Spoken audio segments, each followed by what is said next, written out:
अब इससे आगे सीजर की मृत्यु के कई पीढ़ियों बाद मानव सभ्यता लगभग खत्म हो चुकी है। अब वो एक विलुप्त प्रजाति मानी जाती है और इस समय पृथ्वी पर वानरों का ही राज है। वानरों ने अलग अलग जगह अपने अलग अलग कबीले बसाए। ऐसे ही वानरों का एक ईगल ओरिएंटेड यानी कि चील कबीला होता है। वो लोग एक उत्सव मनाते थे जिसमें कबीले के युवाओं को एक रात पहले चील के घोंसले से अंडे लाने पड़ते थे, लेकिन अगर वहाँ 3 अंडे होते तो वो सिर्फ 2 ही उठा सकते थे। वो उन अंडों को लाकर उनमें से चील के बच्चों की बड़े होने तक देखभाल और उन्हें शिकार के लिए तैयार करते थे। प्रशिक्षण पाकर ये चील अपने मालिकों के खाने के लिए मछली लाया करती थीं। इसी कबीले का एक युवा वानर नोआ अपनी दोस्त अनाया और अपनी प्रेमिका सूना के साथ चील के अंडे लेने जंगल की सबसे ऊंची जगह जाता है। वहाँ उन्हें घोंसले में 3 ही अंडे मिलते हैं। अब क्योंकि वो सिर्फ 2 ही उठा सकते थे तो नोआ एक अंडा अनाया और दूसरा सूना को लेने देता है और खुद सामने वाली पहाड़ी की अब तक की सबसे ऊंची चोटी पर पहुंचकर और चील के हमले से बाल बाल बचते हुए एक अंडे को हासिल कर लेता है। अब वो लोग अंडा लेकर जैसे ही अपने घोड़ों के पास वापस आते हैं, वो घोड़ों को डरा हुआ और साथ ही नोहा का कंबल गायब पाते हैं। तभी उनको वहाँ किसी के होने का एहसास होता है। वो तीनों उसका पीछा करते हुए रेल के टनल तक आ जाते हैं। वहीं उन्हें नोहा का कंबल टंगा मिलता है। सूना हिम्मत करके जैसे ही कंबल वापस लेती है, वो तीनों वहाँ से भाग खड़े होते हैं और सीधा अपने कबीले आ जाते हैं। असल में कबीले वालों का ये पुराना नियम था कि कोई भी वानर उस टनल को पार नहीं करेगा, क्योंकि उन्हें डर था वहाँ इंसान हो सकते हैं। वो लोग इंसानों को इको कहते थे। चील का अंडा लेके आने की वजह से नोआ की माँ खुश हो जाती है और उसको बताती है कि उसका पिता उसका इंतजार कर रहा है। ये पूरा कबीला बिजली के हाई टेंशन तार के खंभों पर लकड़ी के मचान बनाकर रह रहा होता है। नोआ अपने पिता से मिलने मचान के सबसे ऊपरी हिस्से में आता है। वहाँ वो अंडों के लिए घोंसला तैयार कर रहे होते हैं। उसके पिता का सन ईगल नोहा को पसंद नहीं करता। वो उसे चोंच मार देता है। तभी उनको नोहा के कंबल पर लगे इंसानी खून की गंध आ जाती है। तो वो नोहा से टनल पार करने वाली बात पूछते हैं। तो नोहा उन्हें यकीन दिलाता है कि उसने टनल पार नहीं की। फिर नोवा के पिता अपने बड़े बेटे को नोवा का कंबल देकर उस पर लगे इंसानी खून वाले का पता लगाकर उसे अपने कबीले से दूर भगाने के लिए कहते हैं और साथ ही उसके पीछे अपना सन ईगल भेजते हैं। फिर रात में नोवा को उनकी मछली के गोदाम में कुछ आहट सुनाई देती है तो वो उसके अंदर जाता है। उसको वहाँ पर छुपी बैठी एक इंसानी लड़की दिखाई देती है। वो नोहा को देखते ही उसे धक्का मारकर जंगल की तरफ भाग जाती है। उसके धक्के से नोवा जो चील का अंडा लेकर आया था वो टूट जाता है। तो वो अनाया और सूना से कहता है, मुझे सुबह होने से पहले एक और अंडा ढूंढना होगा। फिर वो अपने घोड़े को लेकर जंगल में चला जाता है। रास्ते में उसको कुछ वानरों की आवाज के साथ बिजली कड़कती हुई दिखाई देती है। नोवा उस जगह जाकर देखता है, वहाँ पर कुछ वानर मास्क और कवच पहने मरे पड़े हैं। तभी उसका बड़ा भाई घायल हालत में उसके पास आकर कहता है, ऐसे और भी आ रहे हैं, और अपना दम तोड़ देता है। किसी ने उसकी पीठ पर खंजर घोंप दिया था। उनके जैसे और भी वानर आने से पहले नोवा वहीं पास की झाड़ी में छुप जाता है। उन मास्क पहने वानरों का कमांडर सिल्वा अपने वानरों को मरा देख भड़क जाता है। तभी उनको नोहा के भाई की लाश पर से इंसानी खून लगा कंबल मिल जाता है। असल में वो इसी लड़की का पीछा कर रहे थे जिसका खून कंबल पर लगा था। वहीं उनको नोहा का घोड़ा भी दिखाई दे जाता है। तो कमांडर सिल्वा उसके कबीले का पता लगाने के लिए अपनी करंट पैदा करने वाली छड़ी से नोआ के घोड़े को करंट देकर उसका पीछा करते हुए ईगल कबीले में आ जाता है। वहाँ वो पूरे कबीले को आग लगाकर सबको बंदी बनाने लगता है। नोआ वहाँ वापस आकर अपने पिता को बचाने के लिए जलते हुए मचान पर ही चढ़ जाता है। तो कमांडर सिल्वा उसे चढ़ते हुए देख लेता है। नोआ मचान पर अपने पिता के साथ मिलकर सभी ईगल्स को खोलकर बचा लेता है, लेकिन लाख कोशिश करने पर भी वो कमांडर सिल्वा से अपने पिता को बचा नहीं पाता। उल्टा कमांडर सिल्वा नोआ से लड़ता हुआ उसको मचान से बाहर फेंक देता है। तो नोआ बिजली के तार को पकड़कर लटक जाता है। तो कमांडर सिल्वा अपनी छड़ी से तार में करंट दौड़ाने से पहले कहता है, महान सीजर के लिए। करंट के झटके से नोआ के हाथों से तार छूट जाता है और वो सीधा नीचे आकर गिरता है। अगली सुबह जब नोआ को होश आता है, वो देखता है कि उसका कबीला तबाह हो चुका है। उसको वहीं करंट वाली छड़ी मिलती है जो खराब हो चुकी थी। वो अपने पिता की सन ईगल को एक जगह बैठा देख उस जगह जाकर देखता है। वहाँ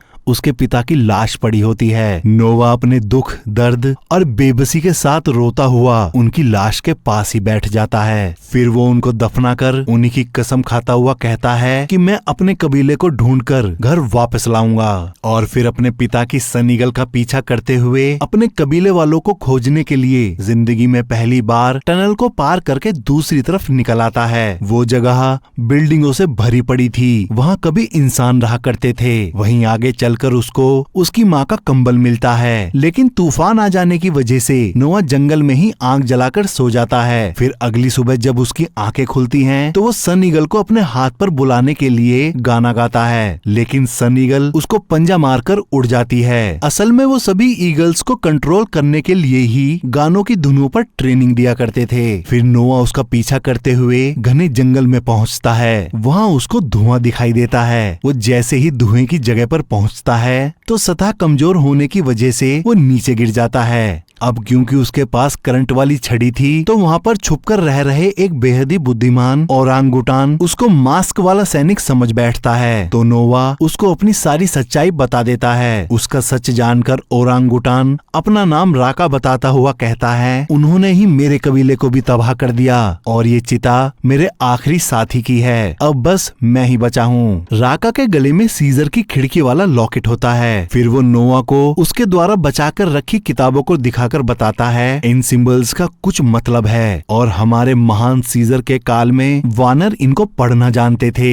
सीजर का नाम सुनते ही नोहा उसको बताता है, जिन वानरों ने मेरे कबीले पर हमला किया था वो सीजर का नाम लेकर ही तबाही मचा रहे थे। और उससे पूछता है, ये सीजर कौन है? तो राका उसको बताता है, उन शैतानों ने सीजर की मूल शिक्षाओं को बदलकर उसका गलत रूप सबके सामने रखा। सीजर हमारा महान पूर्वज था। उन्होंने हमें वानर होने का महत्व बताया। उन्होंने कहा था, वानर साथ तो मजबूत हाथ, और एक वानर दूसरे वानर को नहीं मारता। और मैं उन्हीं के नियम को मानता आया हूँ। पर खुद राका भी यही मानता था कि वानर शुरू से ही इंसानों से महान और बेहद बुद्धिमान हुआ करते थे। तभी राका को पता चलता है एक इंसानी लड़की नोवा का पीछा करते हुए वहाँ तक आ पहुँची है। तो राका खुद भी नोहा के साथ निकल पड़ता है। फिर वो रात बिताने के लिए एक जगह आग जलाकर बैठ जाते हैं। तभी वो लड़की भी वहाँ आ जाती है। राका उसको खाने के लिए सेव देकर अपना और नोवा का नाम बताता है। वो लड़की चुपके से आकर सेव खाने लगती है। अब ठंड होने की वजह से राका नोवा का कंबल उसे देने के लिए कहता है। तो नोवा उससे कहता है, ये कंबल मेरे लिए बहुत खास है। तो राका उसे समझाता है, इंसानों को ठंड लगती है। तो नोआ उसे अपनी माँ का कंबल देने देता है। अगली सुबह वो तीनों ही अपना रास्ता तय करने लगते हैं। आगे चलकर उनको ज़ेब्रा और जंगली इंसानों का एक झुंड दिखाई देता है। वो इंसान बिल्कुल आदि मानव जैसा जीवन जी रहे होते हैं। इंसानों की इतनी बदतर हालत देखकर उस लड़की की आंखों में आंसू आ जाते हैं। फिर नोआ के लड़की को इंसानों के साथ छोड़ते समय राका उसको सीजर के चिन्ह वाला लॉकेट देकर सीजर की ही सीख पर चलने की सलाह देता है। ठीक उसी समय कमांडर सिल्वा